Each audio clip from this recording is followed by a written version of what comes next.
자, 마지막 사연만 남았죠? 제 사연은 미용실입니다.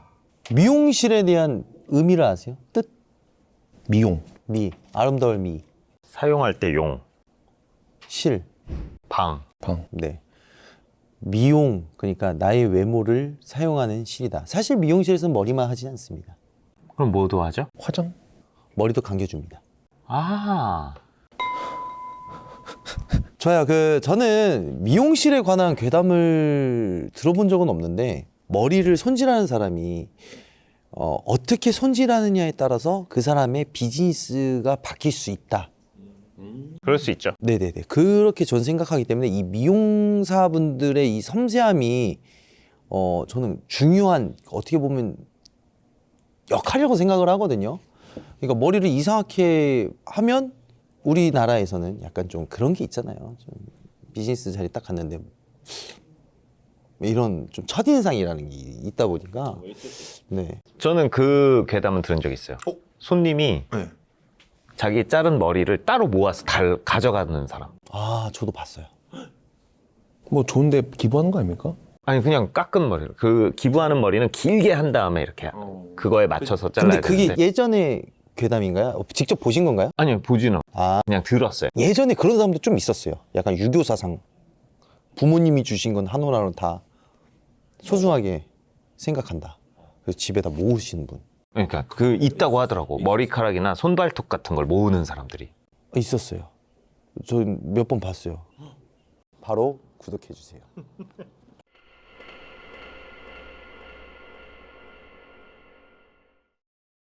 자, 저의 사연 미용실 시작하도록 하겠습니다. 때는 약 30년 전인 90년대 중반에 있었던 일입니다. 당시 엄마가 신축 아파트 상가에 미용실을 차릴 기회가 생겼거든요. 하지만 평수가 너무 넓어 혼자 운영하기엔 벅찰 것 같다 생각한 엄마는 오픈한 지 얼마 지나지 않아 미용실을 반으로 나눠 피부 관리실로 만들었습니다.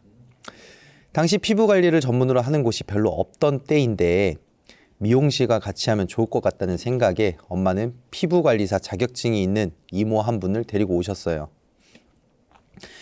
이모의 나이는 20대 후반으로 기억되는데 어렸던 저도 이모라 부르며 잘 따랐고 이모도 엄마에게 언니라고 부르며 살갑게 대했습니다. 그러던 어느 날 미용실은 9시면 문을 닫는데 상가가 신도시에 위치해 있어 집이 좀 멀었기 때문에 주로 아버지가 차로 엄마를 데려오셨습니다. 별일이 없으면 종종 집에 가는 길에 이모도 같이 차에 태워 집에 내려주곤 했는데 그날은 이모가 가게에서 자겠다고 하는 거예요. 사정을 들어보니 이모네 집이 또 단수가 됐다고 하네요. 이모네 집이 워낙 낡아 단수나 정전이 잦아서 그럴 때마다 미용실에서 자곤 했거든요. 미용실과 피부관리실은 서로 나눠져 있지만 피부관리실엔 베드가 있었고 추운 겨울도 아니었기에 잠을 자기엔 충분했습니다. 자정을 넘긴 시간 이모가 베드에 누워 자고 있는데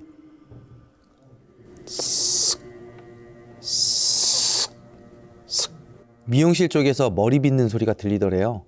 이모는 엄마가 미용실에 들어와 머리 손질을 하나 싶어 눈을 비비며 미용실로 나갔다고 합니다.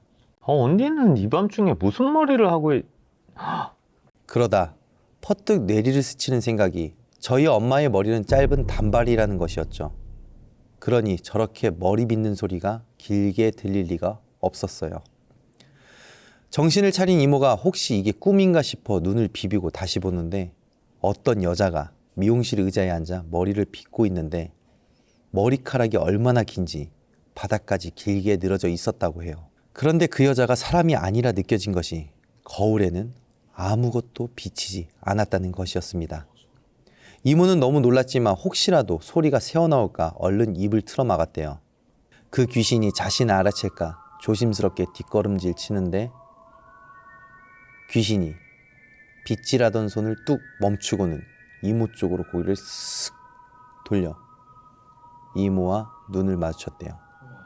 아니 정확히는 눈을 마주쳤지만 마주칠 수 없던 것이 두 눈이 없어 눈덩어리가 뻥 뚫려 있었답니다. 귀신은 소름 끼치는 웃음소리와 함께 이렇게 말했다고 해요. 너 내가 보이는구나. 그 순간부터 이모는 미친 듯이 미용실 밖으로 뛰쳐나가 뒤도 안 돌아보고 달리다 택시를 겨우 잡아 탔다고 합니다. 울고불며 요란하게 택시를 타니 기사가 이상하게 쳐다보았지만 이모는 아무것도 묻지 말고 최대한 빨리 말한 주소로 가달라고 애원했대요. 집에 도착해서도 한동안 뒤척이며 잠에 들지 못하다가 겨우 잠자리에 누운 순간이었습니다. 잠에 막 들려고 하는데 볼이 자꾸 간지러웠대요. 마치 누가 깃털로 볼을 간지럽히는 것처럼 계속되는 간지럼에 눈을 떴는데 아까 그 귀신이 이모의 코앞에서 이모를 바라보고 있었대요. 눈두덩이가 없이 까만 어둠만 보이는 눈을 말이에요. 이모는 천장을 보고 누워 있었는데 그 귀신은 천장에 매달린 채로 긴 머리카락을 이모 몸에 늘어뜨렸대요. 그 머리카락은 점점 자라나서 이모의 팔다리는 물론 목까지 점점 조여오기 시작했습니다. 이모는 목소리조차 안 나오고 온몸이 그대로 굳어가다 결국 기절하고 말았대요. 다음날 미용실은 그야말로 난리가 났다고 합니다. 엄마가 출근했는데 미용실 문이 그대로 열려 있었던 거죠. 이모는 나오지도 않았고요. 전날 그 머리 귀신에게 급히 도망치느라 그랬던 것이었겠죠. 이모가 그럴 사람이 아닌데 전화도 없이 무단으로 결근하자 엄마는 걱정이 되어 퇴근 후 이모 집에 찾아갔대요. 이모는 기절했다 깬 후에도 집 밖에 나가지 못하고 무서워 벌벌 떨고 있었다고 해요. 엄마도 그때 이모가 머리 귀신을 본 이야기를 들었다고 합니다. 엄마는 이모에게 헛것을 본 거다. 요즘 기가 약해져서 네가 그런 걸 볼 수도 있다. 라며 달래보았지만 이모는 도통 좋아질 기미가 보이지 않더래요. 엄마를 볼 때마다 눈물을 흘리며 이렇게 말했대요. 언니, 나 이제 어떻게 해? 나 너무 무서워. 엄마는 하는 수 없이 일단 집에서 안정을 취하라며 며칠 일을 쉬라고 했대요. 며칠 후 이모는 다시 출근은 했지만 정과는 좀 다른 사람 같았다고 합니다. 다시 출근을 하던 첫날 미용실 앞에 서서 한참을 들어가기 망설이다 엄마와 겨우 미용실에 들어섰고 미용실에선 절대 혼자 있으려 하지 않았다고 해요. 물론 그날 이후에는 미용실에서 잠도 자지 않았죠. 귀신을 보기 전과는 다르게 얼굴에 생기가 없달까? 뭐 그런 느낌이었다고 합니다. 그 생기가 없던 이모의 모습은 제 기억 속에도 어렴풋이 남아있어요. 그렇게 이모가 다시 출근한 지 일주일 정도 지났을 때 또 일이 벌어졌어요. 그날은 엄마가 잠깐 볼 일이 있어 1시간 정도 이모에게 가게를 맡기고 외출을 했대요. 이모는 앞서 말했듯이 미용실에 혼자 있기를 극도로 싫어해 엄마를 붙잡았지만 이모에게 관리받던 중인 손님도 있고 하니 엄마는 그 손님 케어가 끝나기 전엔 돌아오겠다며 이모를 달랬대요. 그제야 이모는 엄마를 보내줬다고 합니다. 엄마는 이모와 약속한 시간 내로 볼일을 보고 미용실로 돌아왔습니다. 그런데 그럼 또 올게. 엄마가 미용실로 들어가려고 하는데 어떤 아주머니가 미용실 밖으로 나오며 엄마와 마주쳤습니다. 저기 그렇게 가시면은 아주머니를 뒤따라 이모도 미용실 밖으로 따라 나왔다고 해요. 엄마와 마주친 아주머니는 가벼운 눈이사만 하고 가셨대요. 그 아주머니는 같은 상가지만 몇 칸 떨어진 곳에서 과일 가게를 하시던 아주머니였습니다. 엄마는 물론 이모와도 친분이 있진 않았지만 오고 가며 얼굴을 아는 사이였죠. 엄마가 떠올리길 미용실 오픈하고 한 번도 온 적이 없었는데 그날 미용실에서 아주머니가 나온 것이 좀 이상했다고 합니다. 무슨 일이야? 아무것도 아니야. 엄마가 느끼기엔 아주머니가 다녀간 후 이모의 상태가 안 좋았대요. 귀신을 보고 원래 좀 안 좋았지만 그래도 엄마의 도움으로 많이 좋아지고 있었다 생각했는데 다시 귀신을 봤던 그 이모를 보는 것 같았대요. 계속 불안해하며 손톱을 물어뜯었다고 해요. 그뿐만 아니라 엄마를 데리러 온 아버지에게 오늘은 이모가 먼저 나서서 집까지 제발 데려다 달라고 아버지에게 빌며 차에도 제일 먼저 몸을 실었대요. 언니, 오늘은 우리 집에서 자고 가면 안 돼? 얘가 진짜 왜 이래? 무슨 일 있었지? 그 아줌마가 와서 뭐라고 했어? 이모는 아주머니에 대해서는 얼버무리며 대답을 피했지만 그날따라 유독 엄마에게 3번이나 이모 집에서 자고 가라고 권유했대요. 하지만 엄마는 끝내 부탁을 들어주지 못하고 이모를 내려주고 왔습니다. 하필이면 그날 할머니가 집에 와 계셔서 엄마도 집을 비우고 이문에서 잘 수는 없었거든요. 사이드미러에 잡힌 이모는 아버지의 차가 안 보일 때까지 계속 우두커니 서서 쳐다보고 계셨다고 해요. 그런데 그 모습이 엄마가 본 이모의 마지막 모습이었습니다. 다음날 이모는 또 출근하지 않았던 것이었죠. 저번처럼 또 이모가 귀신을 본 것인지 걱정된 엄마는 이모 집에 계속 전화를 걸어보았지만 받지 않았대요. 그렇게 이틀이 지나고 나서야 이모에게 전화가 걸려왔대요. 언니, 나 더는 거기서 일 못하겠어. 미안해. 이모는 그 전화를 끝으로 2번 다시는 전화하지 않았어요. 엄마 미용실에 이모의 물건도 꽤 있었는데 그것도 그대로 두고 말 그대로 사라져버린 것입니다. 피부관리실이라는 곳이 생소하던 때라 값비싼 물건도 많았는데 말이에요. 또 당시엔 핸드폰을 가진 사람도 많지 않던 때라 마음먹고 잠적하면 찾기 힘들었다고 해요. 이상한 일은 그뿐만이 아니었습니다. 이모가 사라지고 미용실을 찾아왔던 과일가게 아주머니에 대한 괴상한 소문이 돌기 시작했어요. 엄마 직업이 미용사다 보니 동네 소문을 접하기 쉬운 편인데 오는 사람마다 과일가게 아주머니가 이상하다, 미친 것 같다라는 소리를 하는 겁니다. 소문의 내용은 아주머니가 허공에 대고 말을 걸고 심지어 과일을 깎아 먹어보라며 권유했대요. 마치 누군가 거기 있는 것처럼 말이에요. 또 과일을 마치 제사상에 올리듯 윗부분을 동그랗게 깎아 전시한다는 겁니다. 그 아주머니 소문 때문인 건지 그때부터 미용실 손님도 줄고 해서 엄마는 1년도 채우지 못하고 결국 미용실을 옮겼어요. 엄마가 미용실을 옮기고 나중에 들은 소문으로는 그 과일가게 아주머니는 무당이 되었다고 해요. 이 이야기는 몇 년 후에 엄마와 그 상가를 우연히 지나가다 문득 이모가 생각나 물어보며 듣게 된 이야기예요. 엄마가 이야기를 마무리하며 마지막으로 그 미용실을 나올 결심을 하게 된 계기를 들려주었는데 너무 소름 돋았어요. 한창 과일가게 아주머니 소문이 이상할 때 엄마가 미용실 문을 열어 그 과일가게를 지나가는데 분명 혼자였던 아주머니가 허공에 말을 걸더랍니다. 마치 옆에 누가 있는 것처럼. 그런데 그 말이 또 머리 했어? 그 미용실에서? 아, 이쁘네. 가 제 사연입니다. 닭살 돋았습니다. 또 머리 했어? 그 미용실에서? 아, 이쁘네. 무당이 됐다고 한 걸 보니까 신병. 네, 무병이라고 하죠. 무병. 네, 무병장수. 내용을 보셨으면 이해를 하셨을 건데 이해를 못한 그 입 벌림은 뭐죠? 저 이해를 마지막 이게 뭔 말이죠? 이모가 그 피부관리에서 이모가 봤던 귀신이 그 미용실에 가서 머리를 자른 거예요. 그 과일가게 아주머니는 귀신이 보이기 때문에 또 머리 했어 이런 거구나. 미용실에서 아, 그 뜻이구나. 닭살 돋았죠. 그러니까 밤에 귀신들이 가서 머리를 자르고 있었다는 그런 이야기입니다.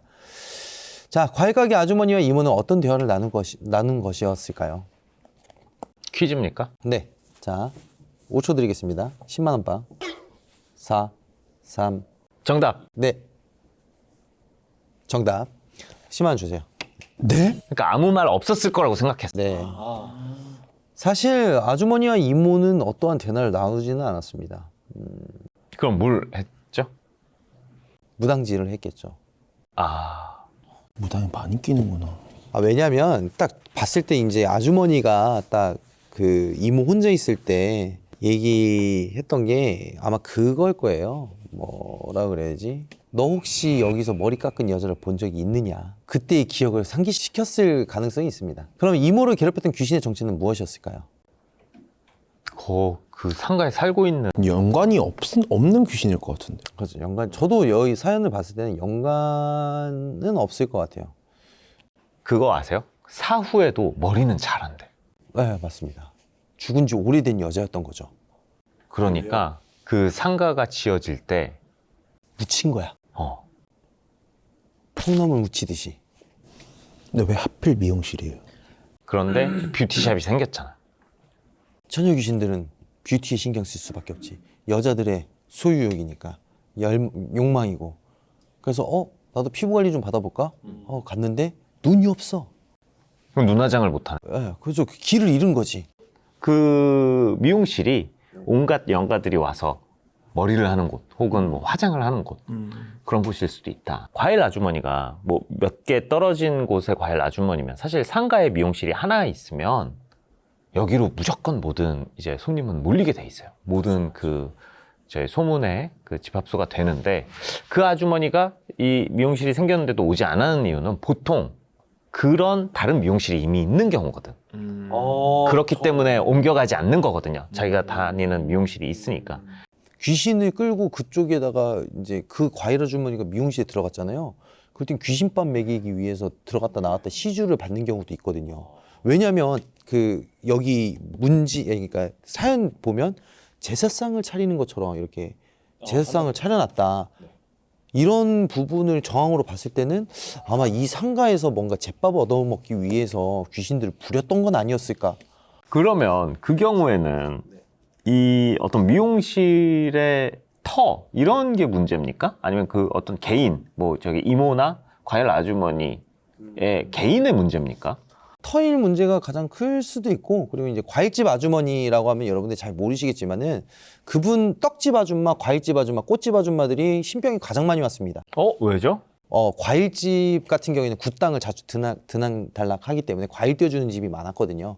그래서 이제 신병이 가장 노출이 많이 심한 과일집, 떡집, 꽃집 이런 식으로. 네, 꽃집은 장례식장을 좀 많이 왔다 갔다 하기 때문에 그래서 여기에서 봤을 때 과일 아주머니가 제사상 깎듯이 이렇게 깎았다라고 하는 거는 그게 또 굿상이 올라가는 과일하고 좀 비슷하긴 하거든요. 그래서 좀 그런 가능성이 좀 크지 않았을까. 자, 저희가 준비한 사연은 여기까지고요. 이윤시연의 공포라디오는 여러분들의 사연을 언제나 늘 기다리고 있습니다. 하단에 이메일 주소로 가장 미스터리했거나 가장 무서웠던 이야기를 적어서 사연과 함께 연락처를 같이 보내주신다면 저희가 연락을 드리고 소정의 상품과 함께 사연을 읽어드리도록 하겠습니다. 그럼 오늘 윤시연의 공포라디오 이쯤에서 마무리하고 다음 주 또 인사드리도록 하겠습니다. 감사합니다. 여러분 사연 많이 보내주시고 제가 사연이 많이 없어요. 그러니까 여러분 사연 많이 보내주시고 또 댓글로도 많이 응원해 주시길 바라겠습니다.